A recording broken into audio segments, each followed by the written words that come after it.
ಪ್ರಚಲಿತ ವಿದ್ಯಮಾನಗಳ ಕುತೂಹಲಕಾರಿ ಸುದ್ದಿ ಹೇಳೋ ಸುವರ್ಣ ಫೋಕಸ್ಗೆ ಸ್ವಾಗತ. ನಾನು ವಿಜಯಲಕ್ಷ್ಮಿ ಶಿಬರೂರು.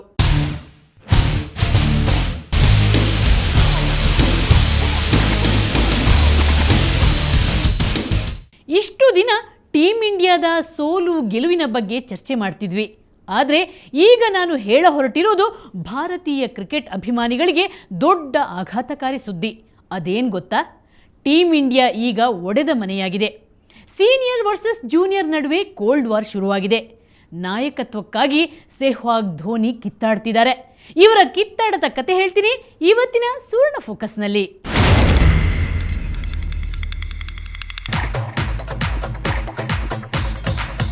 ಒಂದು ತಂಡ ಯಶಸ್ವಿಯಾಗಿ ಮುನ್ನುಗ್ಗುತ್ತಿದ್ರೆ ಆ ತಂಡದಲ್ಲಿನ ಹುಳುಕುಗಳು ಕಾಣುವುದಿಲ್ಲ. ಆದರೆ ಅದೇ ತಂಡ ಸತತವಾಗಿ ಮುಗ್ಗರಿಸಿದ್ರೆ ಅವೆಲ್ಲ ಬಟ್ಟ ಬಯಲಾಗ್ತವೆ. ಈಗ ಟೀಮ್ ಇಂಡಿಯಾದಲ್ಲೂ ಆಗಿರುವುದು ಅದೇ. ಇಷ್ಟು ದಿನ ಯಶಸ್ಸಿನ ಅಲೆಯ ಮೇಲೆ ತೇಲುತ್ತಿದ್ದುದರಿಂದ ಟೀಮ್ನಲ್ಲಿದ್ದ ಒಳಜಗಳಗಳು ಯಾರಿಗೂ ಗೊತ್ತಾಗಿರಲಿಲ್ಲ. ಗೊತ್ತಾಗಿದ್ದರೂ ಅವನ್ನ ಅಲ್ಲಿಯೇ ಮುಚ್ಚಾಕ್ತಾ ಇದ್ರು. ಆದರೆ ವಿದೇಶಿ ನೆಲದಲ್ಲಿ ಸತತ ಸೋಲುಗಳನ್ನ ಕಂಡ ನಂತರ ಟೀಮ್ ಇಂಡಿಯಾದಲ್ಲಿನ ಒಳಜಗಳ, ನಾಯಕತ್ವಕ್ಕಾಗಿ ನಡೆಯುತ್ತಿರುವ ರಾಜಕೀಯ ದಾಟಗಳು ಬಯಲಾಗಿವೆ. ಈಗ ಸೀನಿಯರ್ಸ್ ವರ್ಸಸ್ ಜೂನಿಯರ್ಸ್ ಆಗಿದೆ.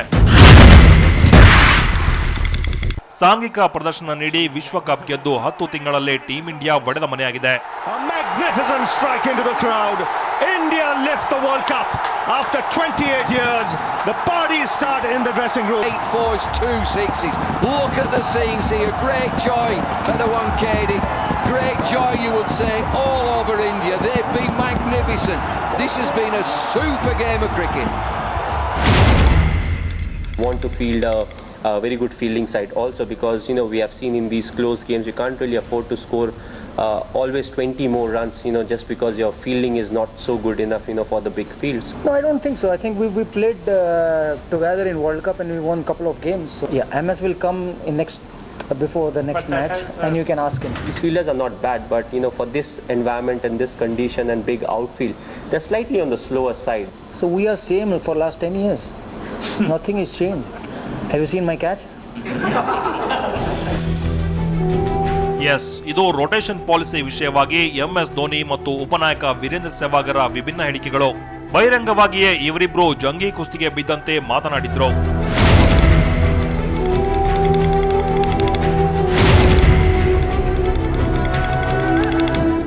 ಕಳೆದ 5 ವರ್ಷಗಳಿಂದಲೂ ಸೆಹ್ವಾಗ್ ಧೋನಿ ಕಿತ್ತಾಡಿಕೊಂಡು ಬಂದಿದ್ದಾರೆ.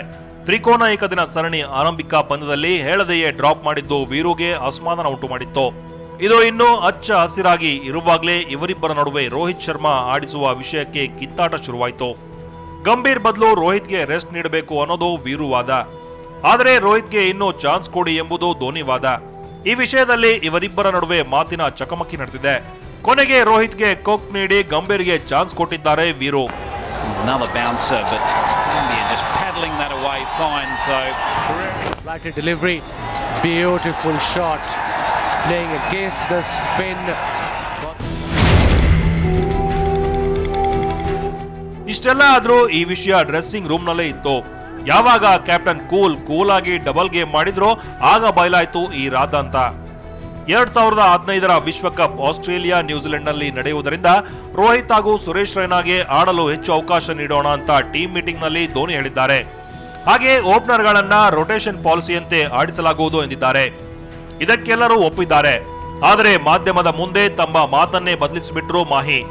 ಸೀನಿಯರ್ ಸರಿಯಾಗಿ ಫೀಲ್ಡಿಂಗ್ ಮಾಡ್ತಾ ಇಲ್ಲ, ಇದರಿಂದ ಅವರಿಗೆ ರೊಟೇಷನ್ ಪಾಲಿಸಿಯಂತೆ ಆಡಿಸಲಾಗ್ತಾ ಇದೆ ಅಂತ ಹೇಳಿಬಿಟ್ರು. ಇದು ಯಾವಾಗ ಸೆಹ್ವಾಗ್ ಕಿವಿಗೆ ಬಿತ್ತೋ ಅವರಿಬ್ಬರ ನಡುವೆ ವಾರ್ ಶುರುವಾಯಿತು.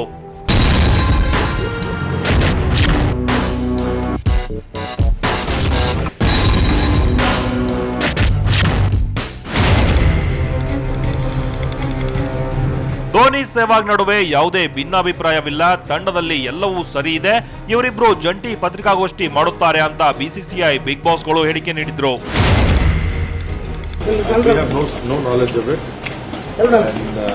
I don't think there's any risk. Nothing to be concerned about. So do you think the players should openly talk in public on such issues, sir? I don't think they have. First, we have to say what exactly they have said. I think they were responding to some questions in a press conference which is done every match. So I've spoken to the media manager there.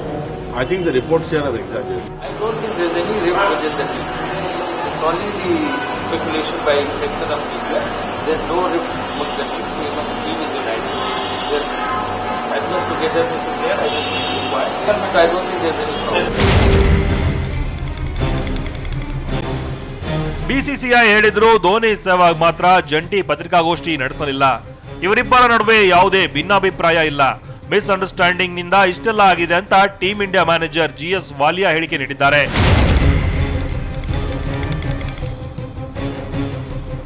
Sehwag Dhoni ನಡುವೆ ಮಾತಿನ ಸಮರ ಹಾಗೂ ಒಳಜಗಳ 2007ರಿಂದಲೂ ಇದೆ. ಸೆಹ್ವಾಗ್ನ ಬಿಟ್ಟು ಮಾಹಿಗೆ ನಾಯಕತ್ವ ಪಟ್ಟ ಕಟ್ಟಿದಾಗಲೇ ಇವರಿಬ್ಬರ ನಡುವೆ ಶೀತಲ ಸಮರ ಆರಂಭವಾಗಿತ್ತು.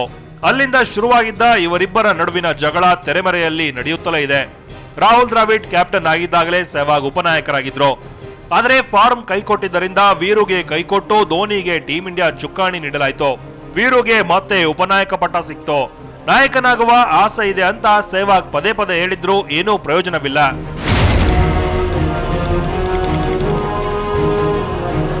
ಧೋನಿಗೆ ಲಕ್ ಜೊತೆ ಚಾಣಾಕ್ಷ ನಾಯಕ ಎಂಬ ಬಿರುದು ಇದೆ. ಜೊತೆಗೆ ಮಾಹಿ ನಾಯಕತ್ವದಲ್ಲಿ ಭಾರತ ಸಾಕಷ್ಟು ಯಶಸ್ಸು ಸಾಧಿಸಿದೆ. 2020 ವಿಶ್ವಕಪ್ ಹಾಗೂ ಒನ್ ಡೇ ವಿಶ್ವಕಪ್ ಗೆದ್ದುಕೊಟ್ಟ ಕೀರ್ತಿ ಧೋನಿಗಿದೆ. ಇವೆಲ್ಲ ಅವರನ್ನ ನಾಯಕತ್ವ ಪಟ್ಟಕ್ಕೆ ಅಂಟಿಸಿ ಕೂರಿಸಿವೆ. ಇದೇ ಸೆಹ್ವಾಗ್ ನಾಯಕತ್ವಕ್ಕೆ ಕಂಟಕವಾಗಿವೆ. ಟೀಂ ಇಂಡಿಯಾಗೆ ಕಾಯಂ ನಾಯಕನಾಗಬೇಕು ಅನ್ನುವ ವೀರು ಕನಸು ಕನಸಾಗಿಯೇ ಉಳಿದಿದೆ. ಇವೆಲ್ಲ ಇವರಿಬ್ಬರ ನಡುವಿನ ಕಿರಿಕೆ ಇಂಬು ನೀಡುತ್ತವೆ. ಒಟ್ಟಿನಲ್ಲಿ 5 ವರ್ಷಗಳಿಂದ ತೆರೆಮರೆಯಲ್ಲಿಯೇ ಇದ್ದ ಧೋನಿ ವೀರು ನಡುವಿನ ಜಗಳ ಪದೇ ಪದೇ ಬೀದಿಗೆ ಬೀಳುತ್ತಿದೆ. ಇದನ್ನ ಶಮನಗೊಳಿಸಲು ಬಿಸಿಸಿಐ ಯಾವ ತಂತ್ರ ಅನುಸರಿಸುತ್ತೋ ಅನ್ನೋದನ್ನ ಕಾದು ನೋಡಬೇಕು. ಭಾರತ ಕ್ರಿಕೆಟ್ ತಂಡದ ನಾಯಕತ್ವ ಮ್ಯೂಸಿಕಲ್ ಚೇರ್ ಇದ್ದ ಹಾಗೆ. ನಾಯಕತ್ವದ ಚುಕ್ಕಾಣಿಗಾಗಿ ಜಂಗಿ ಕುಸ್ತಿ ನಡೀತಾನೇ ಇರುತ್ತೆ.